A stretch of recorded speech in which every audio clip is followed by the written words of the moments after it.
പ്രതീക്ഷ CJ റോയ് ആത്മഹത്യ ചെയ്തിട്ട് ഇപ്പോൾ 2 ദിവസമായി. ഇപ്പൊ നമുക്ക് പുതിയ പല വിവരങ്ങൾ ഇങ്ങനെ പുറത്തു വന്നിരിക്കുകയാണ്. ആത്മഹത്യയല്ല, അത് അദ്ദേഹത്തെ കൊലപാതകമാണെന്ന രീതിയിൽ അദ്ദേഹം കൊലപാതകം ചെയ്യിപ്പിച്ച പല കാരണങ്ങളും വന്നുകൊണ്ടിരിക്കുകയാണ്.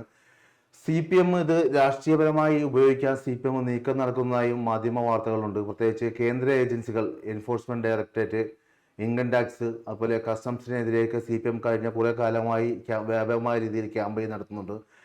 യഥാർത്ഥത്തിൽ എന്താണ് ഇവിടെ സംഭവിച്ചത്?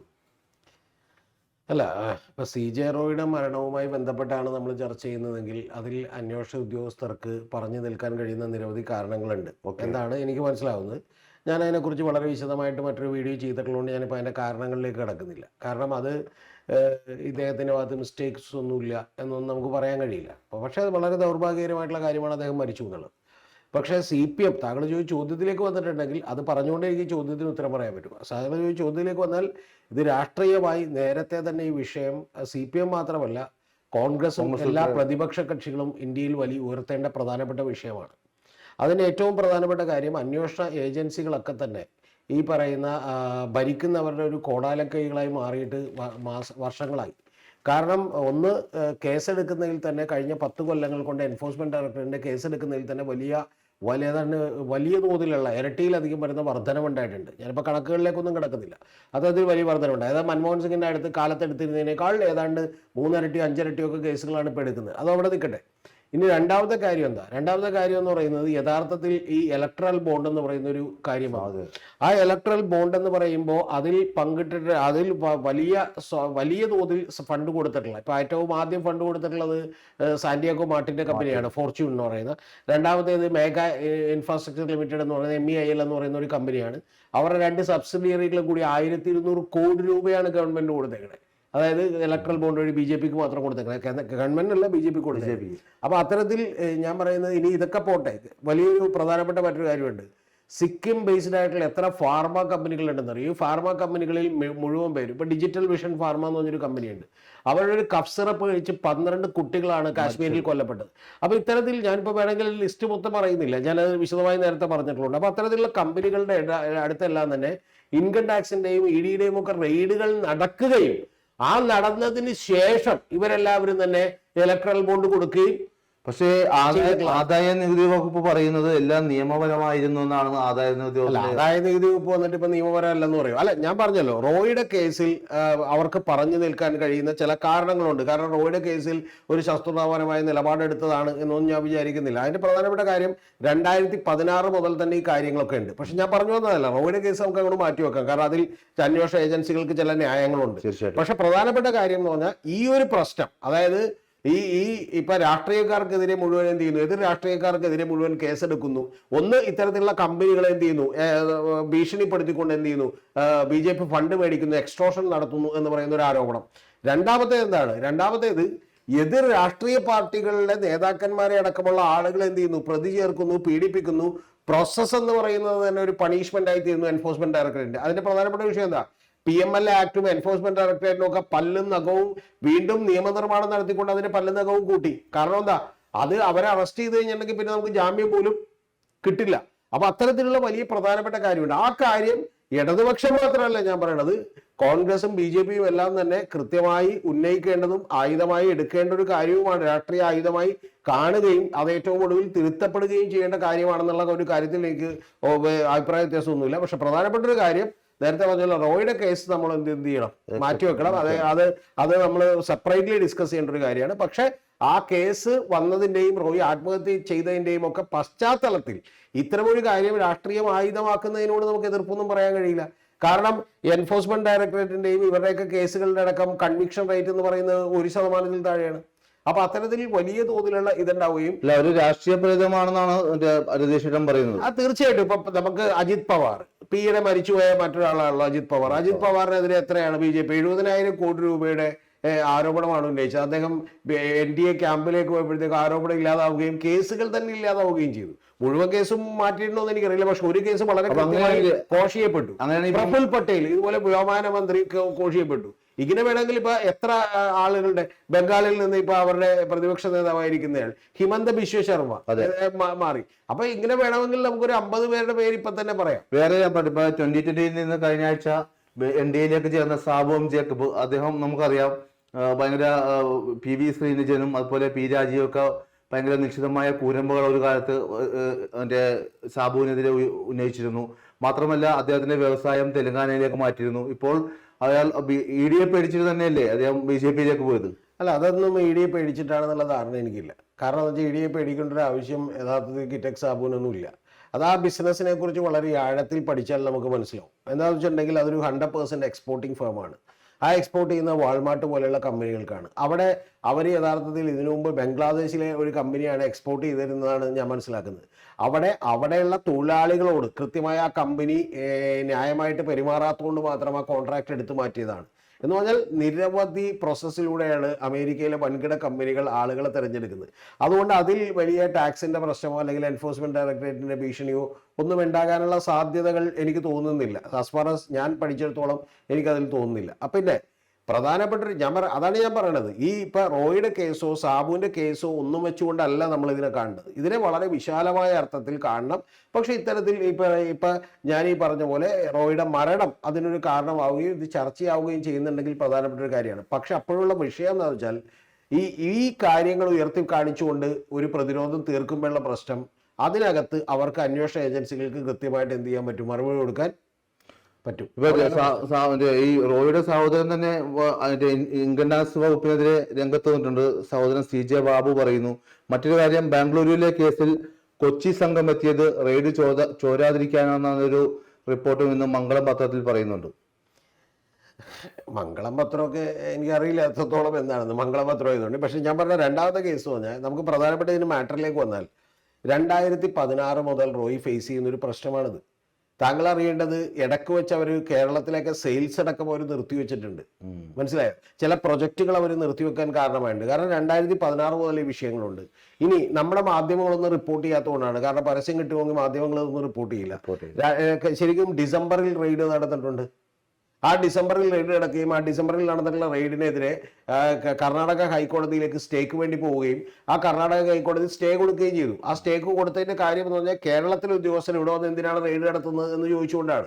അപ്പൊ അതിനുശേഷം പിന്നെ സ്റ്റേ വെക്കേറ്റ് ചെയ്തു. കാരണം എന്താ, കേരളത്തിലും ഈ കോൺഫിഡൻസ് ഗ്രൂപ്പിനും ബിസിനസ് ഉണ്ടെന്നും അതുകൊണ്ട് സ്റ്റേ ചെയ്യാൻ റെയ്ഡ് നടത്താൻ ഞങ്ങൾക്ക് അധികാരമുണ്ടെന്നും പറഞ്ഞുകൊണ്ടാണ് എന്ത് ചെയ്തത്, എടുത്തത്. ഒരു കാര്യത്തിൽ എനിക്ക് സംശയമൊന്നുമില്ല. ഈ റോയിയുടെ അടുത്ത് ഡീൽ ചെയ്ത കാര്യത്തിൽ അവര് ഡീലിങ്സ് ഒരിക്കലും ഇപ്പൊ നമ്മുടെ ഉദ്യോഗസ്ഥന്മാർ ഇപ്പൊ വേറെ എവിടെയെങ്കിലും അമേരിക്കയിലോ വിദേശത്ത് എവിടെയെങ്കിലും ഒക്കെ ആണെങ്കിൽ നിങ്ങളൊരു ബിസിനസ്സുകാരനാണെങ്കിൽ വലിയ റെസ്പെക്റ്റോടി കാണുകയും അതുപോലെ തന്നെ ആദ്യമായിട്ട് എന്ത് ചെയ്യുകയും ചെയ്യും. അവർ വന്നിട്ട് സാർ ഇരിക്കൂ സാർ, വെള്ളം വേണോ സാർ, ജ്യൂസ് വേണോ സാർ എന്നൊക്കെ ചോദിക്കുകയും അതിനുശേഷം നിങ്ങൾ കംഫർട്ടബിൾ ആക്കിയതിന് ശേഷം മാത്രം നിങ്ങൾ ഒരു കുറ്റവാളിയല്ല എന്ന് പറയുന്നത്. അതാണ് പ്രധാനപ്പെട്ട കാര്യം. പ്രജുഡിസ്ഡ് ആയിട്ടുള്ള മൈൻഡോടുകൂടി കൃത്യമായിട്ട് ചോദ്യങ്ങൾ ചോദിക്കുകയും ചെയ്യുന്നതാണ് ആദ്യത്തെ അവരുടെ രീതി. മനസ്സിലായി? കുറ്റം ചെയ്തു എന്ന് അവർക്ക് പ്രൂവ് ചെയ്യാൻ പറ്റാത്ത അവരുടെ രീതികൾക്ക് എന്തെങ്കിലും ചെറിയ വ്യത്യാസമെങ്കിലും ഉണ്ടാവുള്ളൂ. പക്ഷെ അപ്പോഴും അവർ ലോ അനുസരിച്ചുള്ള നിയമം എടുക്കുള്ളൂ. പക്ഷെ കേരളത്തിലും ഇന്ത്യയിലൊന്നും അങ്ങനെയല്ല. നമ്മളൊരു വില്ലേജ് ഓഫീസിലേക്ക് കയറി ചെന്നാൽ പോലും ഒരു ഉദ്യോഗസ്ഥൻ എന്നിട്ട് what can I do for you എന്നൊന്നും ചോദിക്കില്ല. പകരം ഇങ്ങനെ നോക്കിയിട്ട് എന്താന്ന് ചോദിക്കും എന്ന് പറഞ്ഞാൽ എന്തിനാണ് ഇങ്ങനെ വന്നതെന്നാണ് ഈ ചോദിക്കുന്നത്. അപ്പൊ അതുകൊണ്ട് ഉദ്യോഗസ്ഥന്മാരൊക്കെ കുറച്ച് ഹാർഷായിട്ടൊക്കെ പെരുമാറിയിട്ടുണ്ടാവും എന്നുള്ള കാര്യത്തിലൊന്നും എനിക്ക് സംശയമില്ല. പക്ഷെ കാരണം എന്ന് വെച്ചാൽ അത് ചില ഗ്രില്ല് ചെയ്യാനായിട്ട് ചില കാര്യങ്ങൾ കിട്ടാനായിട്ട് അത്തരം കാര്യങ്ങളുണ്ടാവും. അപ്പൊ അതൊക്കെ കറക്റ്റ് ആയിട്ടുള്ള ഒരു കാര്യമാണ്. പക്ഷെ ഈ റോയ് പോലും ഹൈക്കോടതി പോയത് എന്ത് പറഞ്ഞിട്ടാണ്, ടെക്നിക്കൽ സാങ്കേതിക കാരണം പറഞ്ഞിട്ടാണ്, അല്ലാതെ ഈ റെയ്ഡ് ന്യായമല്ല എന്ന് പറഞ്ഞിട്ടില്ല. അതുകൊണ്ട് റെയ്ഡ് കൃത്യമായി നടക്കുന്നു. അത് കഴിഞ്ഞതിന് ശേഷം എൻഫോഴ്സ്മെന്റ് ഡയറക്ടറേറ്റിന്റെ അന്വേഷണം ഉണ്ടാകും എന്ന് പറയുന്ന ഭയത്താലൊക്കെ ആയിരിക്കും അത് ചെയ്തിട്ടുണ്ടാവുക. ഞാൻ പറയുന്നത് അതിന്റെ ബേസിസിലാണ് ഈ പറയുന്ന ഇത്തരത്തിലുള്ള ഒരു കാര്യം ഏറ്റെടുക്കാൻ പോകുന്നതെങ്കിൽ അത് റോയ്ക്ക് അനുകൂലമായിട്ടൊരു വികാരമുണ്ട് ഇപ്പൊ കേരളത്തിലെ ജനങ്ങളുടെ ഇടയിൽ. പക്ഷെ അതുകൊണ്ട് മാത്രമല്ല ഇത് ഏറ്റെടുക്കേണ്ടത്, ഇതല്ലാതെ തന്നെ രാഷ്ട്രീയ പാർട്ടികൾ ഏറ്റെടുക്കേണ്ടത്. വേറെ കാര്യം, ഈ റോയിയെ കുറിച്ച് നമ്മൾ അറിയാൻ കഴിയുന്നത് പുള്ളി ഇടതുപക്ഷമായിട്ടായാലും വലതുപക്ഷമായിട്ടായാലും കോൺഗ്രസ് ആയിട്ടായാലും BJP ഒക്കെ ആയിട്ടായാലും വളരെ നല്ല സൗഹൃദ ബന്ധം പുലർത്തിയ ഒരാളാണ്. അതിൽ രാഷ്ട്രീയ നേതാക്കളൊക്കെ ആയിട്ട് നല്ലൊരു ഫ്രണ്ട്ഷിപ്പ് കീപ്പ് ചെയ്ത ആളായിട്ടാണെന്ന് മനസ്സിലാക്കാൻ കഴിയുന്നത്. അപ്പോൾ സ്വാഭാവികമായിട്ട് ഇത് പർപ്പസ്ഫുള്ളി അദ്ദേഹത്തെ ടാർഗറ്റ് ചെയ്തിട്ടുള്ള ഒരു ഇൻകം ടാക്സിന്റെ നടപടിയായിട്ട് വേണം നമുക്ക് ഈ സമയത്ത് ഇതും കൂടി കൂട്ടി വായിക്കാൻ പറ്റില്ലേ? ഈ ഏത് ബിസിനസ്സുകാരനാണ് രാഷ്ട്രീയക്കാരായിട്ട് ബന്ധമില്ലാത്തത്? അങ്ങനെ ബന്ധമില്ലാത്തൊരു ബിസിനസ്സുകാരനൊന്നും ഈ ഇന്ത്യയിലെ കേരളത്തിലൊന്നും ഉണ്ടാവില്ല. ആകെ എനിക്ക് തോന്നുന്നത് കുറച്ചെങ്കിലും അങ്ങനെ കുറവുള്ളത് ഇപ്പൊ കിറ്റക് സാബുനോ അല്ലെങ്കിൽ രാഹുൽ ബജാജിനോ പോലെയുള്ള ആളുകൾക്കായിരിക്കും. ഇപ്പൊ കിറ്റക് സാബുനൊക്കെ പോലും ഉള്ളൊരു പ്രധാനപ്പെട്ട വിഷയം എന്ന് പറഞ്ഞിട്ടുണ്ടെങ്കിൽ കിറ്റക് സാബുവിന്റെ ബിസിനസ് അതായതുകൊണ്ടാണ് അങ്ങനെ നിൽക്കാൻ പറ്റുന്നത്.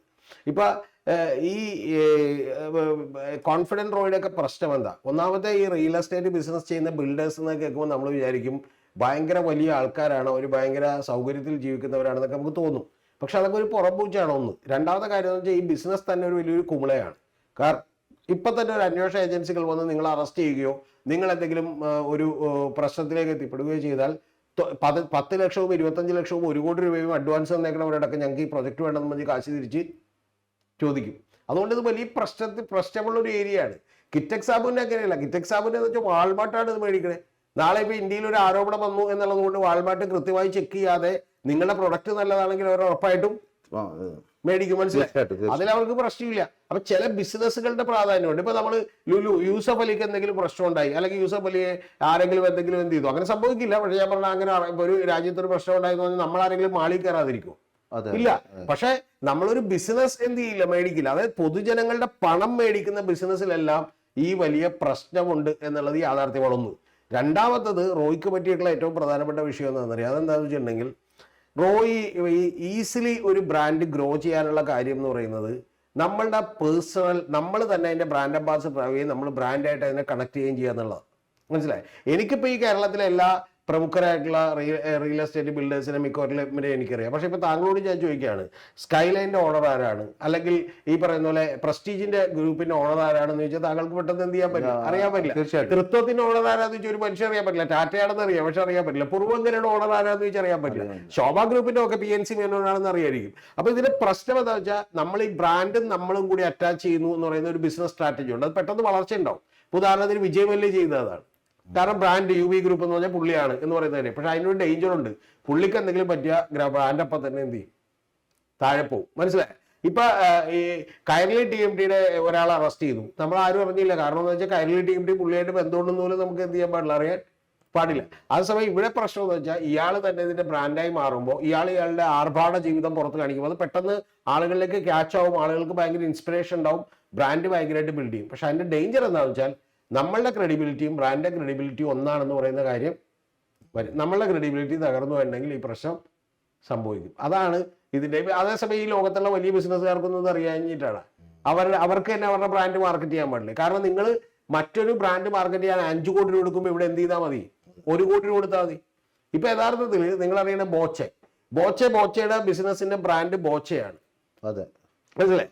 അതിന്റെ ഗുണം എന്താണെന്ന് വെച്ചിട്ടുണ്ടെങ്കിൽ ഇത് പെട്ടെന്ന് കയറി കത്തും. മനസ്സിലായി? ഇപ്പൊ കല്യാൺ ജ്വല്ലേഴ്സും അതുപോലെ തന്നെ കല്യാൺ ജ്വല്ലേഴ്സ് 43 കോടി രൂപ പരസ്യത്തിന് കൊടുക്കുമ്പോൾ ബോച്ചയ്ക്ക് 3 കോടി രൂപ കൊടുത്താൽ മതി. മനസ്സിലായി? പക്ഷെ പ്രധാനപ്പെട്ട വിഷയം എന്താണെന്ന് അറിയാമോ? നിങ്ങളുടെ ക്രെഡിബിലിറ്റി താഴുമ്പോൾ അതും എന്ത് ചെയ്യും? അത് ബാധിക്കും, താഴും. അപ്പൊ അത്തരത്തിലൊരു വലിയ പ്രശ്നമുണ്ട്. പിന്നെ അത് ക്യാരി ഫോർവേഡ് ചെയ്യാൻ പറ്റില്ല. കാരണം മക്കളെയും അതുപോലെ ബ്രാൻഡ് ചെയ്യാൻ പറ്റില്ല. അപ്പൊ അത്തരത്തിലുള്ള ചില പ്രശ്നങ്ങളുണ്ട്. ഇത് ബിസിനസ്സിൽ ഓരോരുത്തരും ഉപയോഗിക്കുന്ന സ്ട്രാറ്റജിയാണ്. അതുകൊണ്ട് ഞാനിത് നേരത്തെ തന്നെ എനിക്ക് തോന്നിയിട്ടുള്ള ഒരു കാര്യമാണ്. കാരണം കോൺഫിഡന്റ് ഗ്രൂപ്പ് 150 കോടി രൂപയുടെ വണ്ടികൾ, 50 കോടി രൂപയുടെ ബുക്കാട്ടി, സ്റ്റാർ സിംഗറും ചെയ്തൊക്കെയല്ല ഏഷ്യാനെറ്റിലെ സ്റ്റാർ സിംഗർ പോലത്തെ പരിപാടിയൊക്കെ സ്റ്റാർ സിംഗർ ചെയ്തു എന്നുള്ളത് മാത്രമല്ല, സ്റ്റാർ സിംഗറിന്റെ ബ്രാൻഡ് അംബാസിഡർ ചെയ്യുന്നത് ഈ പറയുന്ന റോയ് ആണ്. അപ്പൊ അത്തരത്തിൽ അത് മാത്രമല്ല, അദ്ദേഹം ഇപ്പൊ കാസനോവ എന്ന് പറഞ്ഞ സിനിമ എടുത്തു. കാസനോവ എന്ന് പറഞ്ഞ സിനിമ എടുത്തപ്പോൾ അക്കാലത്ത് താങ്കളൊന്നും ഓർക്കണ്ടെന്ന് എനിക്കറിയില്ല, 27-30 കോടി രൂപയാണ് അതിന്റെ കോസ്റ്റ് എന്ന് പറഞ്ഞാൽ. 30 കോടി രൂപ അതിന് വന്നിട്ടില്ല. പിന്നെ അപ്പൊ ഇത്തരത്തിൽ ടാക്സ് വെട്ടിക്കാനും ടാക്സ് ഇല്ലാതാക്കാനും ഒക്കെയുള്ള പരിശ്രമങ്ങളൊക്കെ നടക്കും. കൂടാതെ ഇദ്ദേഹം മറ്റു വിദേശ രാജ്യങ്ങളിൽ നിന്നും ചില ആളുകളിൽ നിന്ന് ഫണ്ട് മേടിച്ചിരുന്നു എന്നാണ് എനിക്കറിയുന്നത്. അപ്പൊ അതൊക്കെ കൊണ്ട് തന്നെ അത് ഫണ്ട് ഇങ്ങോട്ട് റൂട്ട് ചെയ്തിട്ടുണ്ടെങ്കിൽ അതൊക്കെ വലിയ പ്രശ്നമായിട്ട് ഏജൻസികൾക്ക് ഉയർത്തി കാണിക്കാം. ഞാൻ പറഞ്ഞു വന്നത്, നമ്മൾ പറഞ്ഞ ഒരു പാറ്റേൺ മാറിപ്പോയി. റോയുടെ കേസ് അങ്ങോട്ട് മാറ്റിവെച്ചാൽ, ഞാൻ പറയുന്ന ബാക്കിയുള്ള കേസുകൾ ഓരോരുത്തരുടെ വ്യക്തിപരമായ കേസുകൾ മാറ്റിവെച്ചാൽ എൻഫോഴ്സ്മെന്റ് ഡയറക്ടറേറ്റും ഇൻകം ടാക്സ് പോലെയുള്ള ഏജൻസികളും ഒക്കെ തന്നെ വളരെ ഹൊസ്റ്റൈലായി രാഷ്ട്രീയക്കാർക്ക് വേണ്ടി പല സമീപനങ്ങളും സ്വീകരിക്കുന്നു എന്നുള്ളത് യാഥാർത്ഥ്യമാണ്. അതിന്റെ കുഴപ്പമോടെ എന്നറിയാമോ? അതിന്റെ കുഴപ്പം എന്താണെന്ന് പറഞ്ഞുതരാം. ആ കുഴപ്പം ഇപ്പൊ നിങ്ങൾ ഇവിടുത്തെ ഒരു പോലീസ് ഉദ്യോഗസ്ഥനാണ്, അല്ലെങ്കിൽ നിങ്ങളൊരു ഇൻകം ടാക്സ് കമ്മീഷനാണ് എന്ന് പറഞ്ഞാൽ എനിക്ക് വേണ്ടി നിങ്ങൾ വൃത്തികേട് ചെയ്യാൻ നിർബന്ധിതരാകുമ്പോൾ സംഭവിക്കാൻ പോണത് എന്താണെന്നറിയാമോ? നിങ്ങൾ പിന്നെ നിങ്ങൾക്ക് വേണ്ടി വൃത്തികേട് ചെയ്യും. മനസ്സിലായി? അതായത് ഞാൻ നിങ്ങളോട് എന്ത് ചെയ്യുന്നു? നിങ്ങൾ പറയുന്നു നിങ്ങൾ പോയി ഒരാളെ എന്ത് ചെയ്യൂ, പിടിക്കൂ, എന്നിട്ട് 10 കോടി രൂപ എൻ്റെ സീസ് ചെയ്യൂ, എന്നിട്ട് എനിക്ക് തരൂ എന്ന് പറയുന്നു. നിങ്ങൾ 10 കോടി രൂപ ആദ്യം സീസ് ചെയ്ത് എനിക്ക് കൊണ്ടുവന്ന് തരും. പക്ഷെ രണ്ടാമത്തെ പ്രശ്നം, മൂന്നാമത്തെ പ്രശ്നം ആകുമ്പോഴത്തേക്കും എന്ത് ചെയ്യുന്നറിയുമോ, താങ്കൾ എന്ത് ചെയ്യുന്ന വെച്ചാൽ ഇനിയിപ്പോ ഞാൻ പറഞ്ഞില്ലെങ്കിലും വേറൊരുത്തരെ കണ്ടുപിടിച്ച് താങ്കൾ എന്ത് ചെയ്യും, 2 കോടി രൂപ ഇതുപോലെ എടുത്തിട്ട് താങ്കൾ സ്വന്തമായിട്ട് എടുക്കും. അത് ഇന്ത്യ രാജ്യം പോലെ അത്തരത്തിലുള്ള ഒരു പ്രശ്നങ്ങൾ നേരിട്ടുകൊണ്ടിരിക്കുകയാണ്. അത് റോയിയുടെ മരണം അതിന് കാരണമായിട്ടുണ്ടെങ്കിൽ അത് CPM അടക്കമുള്ള രാഷ്ട്രീയ പാർട്ടികൾ ഉയർത്തേണ്ടതാണ്, ഒരു സംശയമില്ല. കാരണം ഏതാണ്ട് 5ഓ 6ഓ പേരൊഴികെ ബാക്കി എല്ലാവരും തന്നെ പ്രതിപക്ഷ പാർട്ടികൾക്കെതിരെയാണ് ഈ പറയുന്ന പോലെ ED കേസെടുത്തിട്ടുള്ളത്. കേരളത്തിൽ മാത്രമല്ല, പല ഉത്തരേന്ത്യൻ കേരളത്തിൽ അങ്ങനെ എടുത്തിട്ടില്ല. ശരിക്കും കേരളത്തിൽ ഒന്നും എടുക്കാൻ മാത്രമുള്ള അഴിമതിയൊക്കെ, കേരളത്തിൽ നടക്കുന്ന അഴിമതിയൊക്കെ EDക്ക് തന്നെ കണ്ടാൽ ചിരി വരും. ഇപ്പൊ ബാംഗ്ലൂരൊക്കെ നടക്കുന്ന അഴിമതിയും കേരളത്തിൽ നടക്കുന്ന അഴിമതിയൊക്കെ ഉണ്ട്. അവർ പറയും എന്തിനീ പണിയെടുക്കണമെന്ന്. കാരണം ഇവിടെ 4-5 കോടിയുടെ അഴിമതി എന്നൊക്കെ പറയും, എന്തിനീ പണിയെടുക്കണം. അതൊക്കെ മാറി. 2G സ്പെക്ട്രം ഒക്കെ വന്നപ്പോഴുള്ള അഴിമതി, അല്ലെങ്കിൽ അതിനു മുമ്പ് ബോഫോഴ്സ് കുമ്പോണത്തിലൊക്കെ 2 കോടി രൂപയൊക്കെയാണ് പറഞ്ഞുകൊണ്ടിരുന്ന അഴിമതി. അതൊക്കെ മാറി. ഇപ്പൊ 1 ലക്ഷം കോടി 2 ലക്ഷം കോടിയൊക്കെയാണ് എന്ത് അഴിമതി. അതുകൊണ്ട് അതൊക്കെ വിട്ട്, അതുകൊണ്ട് അതൊന്നും ഇപ്പൊ കേരളത്തിലൊന്നുമില്ല. പക്ഷെ ഇപ്പൊ പ്രഫുൽ പട്ടേലിനെതിരെ, എന്തിനാ അജിത് പവാറിനെതിരെ എത്ര കോടി രൂപ ആരോപണമായിരുന്നു? 70,000 കോടി. 70,000 കോടി. മനസ്സിലായോ? ഞാൻ എൻ്റെ ഒരു സുഹൃത്തെന്ന് പറയാൻ പറ്റില്ല, എൻ്റെ ഓഫീസിലുള്ള കൊളീഗുമായിട്ട് ഞാൻ ഈ പറയുന്ന പോലെ ഒരു തവണ ജയലക്ഷ്മി ചെന്നിരുന്നു, സിൽക്സ് ജയലക്ഷ്മി. അപ്പൊ ജയലക്ഷ്മി സിൽക്സ് അടക്കാൻ പോകുന്ന സമയത്ത് അവിടെ ശരിക്കും പറഞ്ഞാൽ ക്യാഷിങ്ങിന് എന്ത് ചെയ്തിട്ടുണ്ട്, അന്ന് മറ്റേ ഗൂഗിൾ പേ ഒന്നും വന്നു തുടങ്ങാത്ത സമയത്ത് ക്യാഷിങ്ങിന് എന്ത് ചെയ്തിട്ടുണ്ട്, ഒരു ഓണത്തിന്റെ സീസണിൽ ഇങ്ങനെ അടുക്കി വെച്ചിട്ടുണ്ട്. അപ്പൊ അതിന്റെ ഓണർ പറഞ്ഞു ഇത്ര എമൗണ്ട് ഇന്ന് വന്നിട്ടുണ്ട് എന്ന് പറഞ്ഞു. ഓക്കെ, ജയലക്ഷ്മിയാണ് ശിമാട്ടിയാണെന്ന് എനിക്ക് ജയലക്ഷ്മിയിലാണ്. അപ്പൊ അങ്ങനെ അടുക്കി വെച്ചിട്ടുണ്ട്. അപ്പൊ അവൻ പറയും, കൂടെ എൻ്റെ ഓഫീസിൽ കുളിക്കുന്നു, സാർ ഇത്രയും പണം തന്നെ ആദ്യമായിട്ട് കാണാൻ പറ്റി, അത് കാണാൻ പറ്റില്ലോ എന്ന് എന്ത് ചെയ്യുന്നുണ്ട്. ശരിക്കും പറഞ്ഞാൽ 70,000 കോടി രൂപ നിങ്ങൾക്ക് ചിന്തിക്കാൻ പറ്റും. ശരിക്കും പറഞ്ഞാൽ ഇപ്പൊ നാളെ നമ്മുടെ നാട്ടിൽ നിന്ന് ഫസ്റ്റ് റാങ്ക് പഠിച്ച് പാസ്സായ ഒരു കൊച്ചിനോട്, വേണ്ട ഇപ്പൊ കേട്ടോണ്ടിരിക്കുന്ന ആരോടെങ്കിലും നമ്മളോട് 70,000 കോടി എന്ന് എഴുതും എന്ന് പറഞ്ഞാൽ എത്ര പേർക്ക് അത് പെട്ടെന്ന് എത്ര പൂജ്യം ഉണ്ടെന്ന് അറിയാൻ പറ്റും. അപ്പൊ അതുകൊണ്ട് കേരളം ഒന്നും ഇതിന്റെ ഒരു ഹബ്ബല്ല. ഇതിന്റെ ഏറ്റവും പ്രധാനപ്പെട്ട ഹബ്ബ് എന്ന് പറയുന്നത് മറ്റ് സ്റ്റേറ്റുകളാണ്. ഇപ്പൊ പിന്നെ ബംഗാളില് ഒരു മന്ത്രിനെ പിടിച്ചപ്പോഴത്തേക്ക് കണ്ടില്ല 21 കോടി രൂപ. മന്ത്രിയുടെ വീട്ടിൽ നിന്നല്ല, മന്ത്രിയുടെ സുഹൃത്തായിട്ടുള്ള സീരിയൽ നടിയുടെ വീട്ടിൽ നിന്ന് വെറുതെ സൈഡിൽ ഇങ്ങനെ മൂലക്കിട്ടേക്കണേ. കേന്ദ്രമന്ത്രി ആയിരുന്ന ആളെ പിടിച്ചിട്ടുണ്ട്. എന്താണെന്നറിയാമോ? ബെഡിന്റെ അടിയിൽ മുഴുവൻ നോട്ട് വെച്ചിട്ട് ഇന്ത്യയിൽ. അപ്പൊ ഇതൊക്കെ സംഭവിക്കുന്ന ഒരു രാജ്യമാണ്. പക്ഷെ നിങ്ങൾ BJPയിലേക്കോ NDAയിലേക്കോ മാറുമ്പോൾ ഇതെന്ത് ചെയ്യുന്നു, മാറുന്നു എന്നുള്ള ഒരു വാസ്തവമായിട്ടുള്ള ഒരു കാര്യമാണ്. അപ്പൊ അതുകൊണ്ട് ഇത് CPM ഇത് രാഷ്ട്രീയ ആയുധമാക്കേണ്ടെങ്കിൽ തീർച്ചയായിട്ടും ആക്കേണ്ടതാണ്.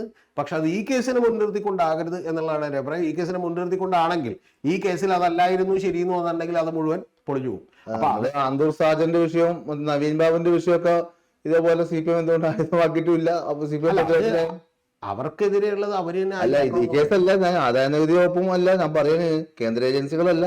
അതിപ്പോ നാളെ ഞാൻ താങ്കളോട് ചോദിക്കുകയാണ്, താങ്കൾ റിപ്പോർട്ടർ TVയിൽ വർക്ക് ചെയ്യുമ്പോൾ എന്തുകൊണ്ടാണ് മറ്റേ കിറ്റക്സ് സാബുവിന്റെ കാർഡ് പ്രചരിപ്പിക്കാത്തതെന്ന് ചോദിക്കണമെങ്കിൽ വല്ല അർത്ഥമുണ്ട്? കിറ്റക്സ് സാബു പറയുന്നു നിങ്ങൾക്ക് ലൈസൻസ് ഇല്ല എന്ന് പറഞ്ഞാൽ കാർഡ് അടിച്ച് റിപ്പോർട്ടർ ചാനലിൽ എന്ത് ചെയ്യാൻ പറ്റും? ഇനി പോട്ടെ, ആൻഡോ പറഞ്ഞാൽ പോലും ചെയ്യണമെന്നൊരു മര്യാദ ഉണ്ടാവില്ല. കാരണം അവൻ തന്നെ അവരുടെ ലാപ്ടോപ്പിൽ അവരുടെ കാശ് കഴിച്ചു വെച്ചേക്കണ കമ്പ്യൂട്ടറിൽ ഇരുന്നിട്ട് എന്ന് റിപ്പോർട്ടർ TVക്ക് ലൈസൻസ് ഇല്ല എന്ന് പറഞ്ഞ് താഴെ കിറ്റക്സ് സാബു എന്ന് പറഞ്ഞാൽ അടിക്കാൻ പറ്റും? അത് താങ്കൾ പറയുന്നതിന് അർത്ഥമില്ല. അതിപ്പോ സ്വന്തം കാലയിൽ ആരെങ്കിലും പിടിവെക്കും, അത് വഴിപിടി വെക്കും. പാവം ഇപ്പൊ CJ റോയിനെ പോലെയുള്ള ആളുകൾ ഗതികേട് കൊണ്ട് അല്ലെങ്കിൽ വേറെ നിവൃത്തിയൊന്നും ഇല്ലാത്തത് കൊണ്ട് അത് എന്ത് ചെയ്യും. അപ്പൊ അത് കുറെ നാളുകളായി തുടർന്നുകൊണ്ടിരുന്ന കാര്യമാണ്. റോയുടെ കേസിൽ റോയി എടുത്തിട്ടുള്ള ഒരു അവസാന ഇന്റർവ്യൂ എടുത്തിട്ടുള്ള ഏഷ്യാനെറ്റിൽ ഉണ്ടായിരുന്ന നേരത്തെ ഒരു MLA യുടെ മകനൊക്കെ ആയിരുന്നു. അപ്പൊ ദുബായിലുള്ള ആൾ ഇന്റർവ്യൂ എടുത്തിരുന്നു. ആ ഇന്റർവ്യൂ കൊടുത്തതിന് ശേഷം ED അന്വേഷണം ഉണ്ട്, ഇതൊന്ന് മാറ്റിവെക്കൂ എന്ന് പറഞ്ഞിരുന്നു. എന്നിട്ട് അത് മാറ്റിവെച്ചിരുന്നു. പിന്നീട് റിലീസ് ചെയ്തത് ഒരു പോഡ്കാസ്റ്റ്. പിന്നെ ഈ 50 കോടി രൂപയുടെയും 40 കോടി രൂപ 12 റോൾസ് റോയ്സുകൾ, ഇത്തരത്തിലുള്ള കാര്യങ്ങൾ ഇതെല്ലാം കാണുമ്പോൾ ജനത്തിന് ഭയങ്കര ആവേശം ഉണ്ടാവുകയും ജനം ഇനി നമുക്ക് 100% വിശ്വസിക്കാന്ന് പറയുന്ന ധാരണയിലേക്ക് എത്തുകയൊക്കെ ചെയ്യും. റിയൽ ലൈഫും തമ്മിലൊക്കെ വലിയ വ്യത്യാസമുണ്ട്. അല്ലാതെ പുറമെ വന്നിരുന്ന് ഞാൻ വളരെ സന്തോഷവാനാണ് ഫുൾ ടൈം എന്നൊക്കെ ആർക്കും പറയാം. അങ്ങനെയൊന്നും ആയിരിക്കില്ല ജീവിതം മൊത്തം. മനസ്സിലായി? ചില ഭാര്യയും ഭർത്താവും തമ്മിലുള്ള റീലൊക്കെ കണ്ടാൽ നമ്മൾ വിചാരിക്കും അവരെത്രയോ സന്തോഷമായിട്ട് ജീവിക്കണം. അങ്ങനെയൊന്നുമല്ല. അതുകൊണ്ട് അത് മറ്റൊരു കാര്യമാണ്. ഞാൻ പറഞ്ഞു വന്ന ഒരു പോയിന്റ്, താങ്കൾ പറഞ്ഞ കാര്യം കറക്റ്റാണ്. എൻഫോഴ്സ്മെന്റ് ഡയറക്ടറേറ്റിന്റെയും ഇൻകം ടാക്സ് ഡിപ്പാർട്ട്മെന്റിന്റെയും ഒക്കെ ചെയ്തികളെക്കുറിച്ച് ഒരു രാഷ്ട്രീയ ആയുധമായി കൃത്യമായി പ്രചരണം നടത്തി ജനങ്ങൾക്കിടയിൽ അവബോധം ഉണ്ടാക്കേണ്ട ഒരു ആവശ്യമുണ്ട്, അനിവാര്യമാണ്. കാരണം ഇവിടെ ശിവശങ്കറിനെ അടക്കം അറസ്റ്റ് ചെയ്ത ഒരു ഉദ്യോഗസ്ഥനുണ്ട് എൻഫോഴ്സ്മെന്റ് ഡയറക്ടറേറ്റിന്റെ. പുള്ളിയെ പിരിച്ചുവിട്ടു. എന്താ കാര്യം എന്നറിയോ? ഈ പേര് ഞാൻ മറന്നുപോയി. ഈ അടുത്ത് ഒരു മാസം കാര്യം അഴിമതിക്കാരനായതുകൊണ്ടാണ്. ഷാരൂഖ് ഖാന്റെ മകനെ പിടിച്ച് ജയിലിലിട്ട ഉദ്യോഗസ്ഥനെതിരെ വന്നേക്കുന്ന ആരോപണം കേട്ടിട്ടുണ്ട്. പറഞ്ഞു വിട്ടു സർവീസിൽ നിന്ന്, അതായത് സസ്പെൻഡ് ചെയ്തു. അപ്പൊ എന്താ ഷാരൂഖ് ഖാന്റെ മകനെ മനഃപൂർവ്വമായി പെടുത്തിയതെന്നാണ് നമുക്കറിയില്ല. പക്ഷെ ഡിപ്പാർട്ട്മെന്റ് തന്നെയാണ് ഇത് പറയുന്നത്. മനസ്സിലായി? മുംബൈയുടെ പോലീസ് കമ്മീഷണർ ആയിരുന്ന ആള് തന്നെയാണ് അംബാനിക്കെതിരെ ഗൂഢാലോചന നടത്തി എന്ത് ചെയ്യുന്നത് പറയുന്നത്, പല മാഫിയ ബന്ധങ്ങൾ ഉണ്ടായിരുന്നു എന്ന് പറയുന്നത്, അറ്റാക്ക് ചെയ്യാൻ ശ്രമിച്ചിരുന്നു എന്ന് പറയുന്നത്. അപ്പൊ ഇത്തരം കാര്യങ്ങളൊക്കെ നമ്മുടെ അന്വേഷണ ഏജൻസികളുടെ അകത്ത് ഇത്തരത്തിലുള്ള ശക്തമായ പ്രശ്നങ്ങൾ വന്നുകൊണ്ടിരിക്കുകയാണ്. അതിനെ രാഷ്ട്രീയ പാർട്ടികൾ ഉറപ്പായിട്ടും അഡ്രസ് ചെയ്തേ പറ്റും.